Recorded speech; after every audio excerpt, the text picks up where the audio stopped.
NCP এককভাবেই তার সমস্ত সাংগঠনিক এবং নির্বাচনী প্রস্তুতি গ্রহণ করতেছে।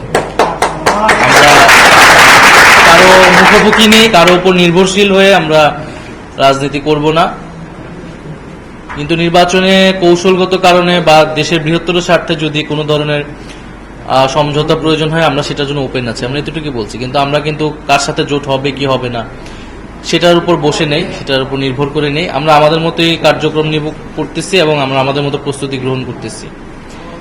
আর দ্বিতীয়ত হচ্ছে, আমরা বলেছি যে গতকালকে আমি বলেছি যে জোট করব না, আমি বলিনি, আমরা বলছি অনেক ভাবতে হবে আমাদের, কারণ জনগণের আমাদেরকে নিয়ে অনেক প্রত্যাশা আছে। আমাদেরকে তারা একটা স্বতন্ত্র জায়গায় দেখতে চায় এবং পুরনো দলগুলোর প্রতি জনগণের অনীহা আছে। আওয়ামী লীগ তো একটা ফ্যাসিস্ট রূপ নিয়েই ছিল, জনগণ তাকে বিতাড়িত করেছে। এছাড়াও যে দলগুলো আছে গত 16 বছর তাদের ভূমিকা জনগণের পক্ষে সঠিকভাবে দাঁড়াতে না পারা এবং ঐতিহাসিকভাবেও অনেক দলের অনেক ধরনের ব্যাগেজ থাকার কারণে কিন্তু জনগণ, আমরা মনে করি, নতুন রাজনীতির আকাঙ্ক্ষা সমাজে তৈরি হয়েছে।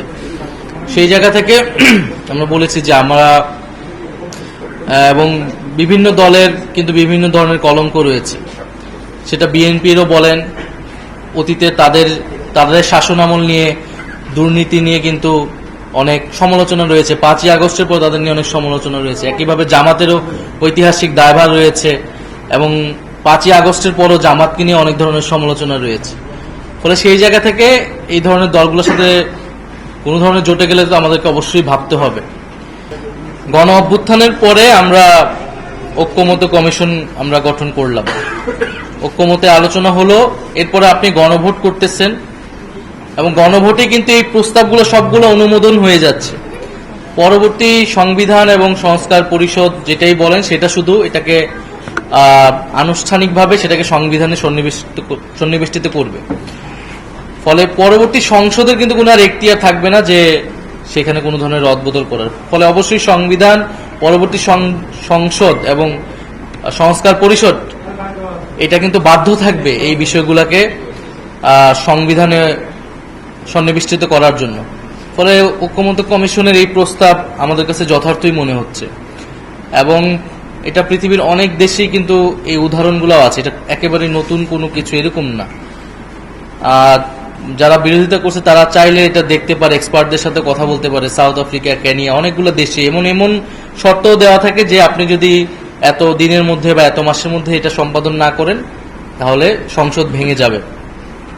ফলে এখানে তো এটাও বলা হয় নাই, বলা হয়েছে এটা অটোমেটিকভাবে সংবিধান। কারণ গণভোটে যখন জনগণ এটাকে অনুমোদন করছে তার মানে তো এটা পাস ধরে নেওয়া হচ্ছে এবং এটা কিন্তু সুপারিশমালা বলা হয়েছে যে একটা বিল আকারেই দেওয়া হবে গণভোটে, সংবিধান সংস্কার একটা বিল আকারে জনগণের থেকে নেওয়া হবে। ফলে জনগণ যখন অনুমোদন দিয়ে ফেলবে এরপরে তো এখান থেকে পরবর্তী সংসদ বা নির্বাচিত যারা প্রতিনিধি থাকবে তাদের এটা দায়িত্ব সেটাকে সন্নিবেষ্টিত করার। ফলে আমরা মনে করি যে ঐক্যমত্য কমিশন যথার্থ সুপারিশ দিয়েছে, জনগণের আকাঙ্ক্ষাকে ধারণ করেই, সংস্কারের আকাঙ্ক্ষাকে ধারণ করেই তারা সুপারিশ দিয়েছেন এবং সংস্কারের বিপক্ষে আমরা ঐক্যমত্য কমিশনে অনেক দলকে অবস্থান নিতে দেখেছি।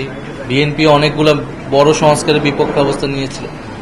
স্বাভাবিকভাবে তাদের হয়তো তারা গোটা সংস্কার প্রক্রিয়াটাকে তারা চায় কিনা এটা নিয়ে কিন্তু এখন প্রশ্ন তৈরি হবে। কারণ পুরো সময়টা ধরে দেখেছি আমরা গুরুত্বপূর্ণ সংস্কারে বিএনপি ভেটো দিয়েছে, বিরোধিতা করেছে। তখন অন্য সকল দলগুলো ঐক্যমত হওয়ার কারণে এবং জনগণের ভিতরে একটা চাপ তৈরি হওয়ার কারণে তারা পরে তাদের অবস্থান থেকে সরে এসেছে এবং আমরা তাদের সেটাকে সাধুবাদ জানিয়েছে। ফলে আমরা বলবো যে এখানে আসলে কোনো দলীয় অবস্থান নেওয়ার সুযোগ নেই। এখানে আসলে ঐক্যমত্য কমিশন এবং গণ অভ্যুত্থানের পরে যে সংস্কার আকাঙ্ক্ষায় সেটাকে বাস্তবায়ন করতে হলে এর থেকে কোনো বেটার অপশন আমাদের সামনে এখন নেই। পূরণ করতে হবে এবং মানুষ পরিবর্তন চাচ্ছে, দেশের মানুষের একটা ভয় আমরা দেখতে পাচ্ছি যে সবকিছু কি আগের মতো হয়ে যাচ্ছে কিনা, যাবে কিনা, নতুন করে কোনো ফ্যাসিবাদ আসবে কিনা, স্বৈরতন্ত্র আসবে কিনা, মানুষের সেই কথা বলার জায়গাটা থাকবে কিনা এবং দেশে যে 5ই আগস্টের পরে আমরা দেখেছি যে দেশে দুর্নীতি এবং দুর্বৃত্তায়নের রাজনীতি নতুন করে শুরু হয়েছে, চাঁদাবাজ, দখলদারিত্ব। আবার অন্যদিকে আমরা সামাজিক ফ্যাসিবাদের উত্থান দেখতেছি।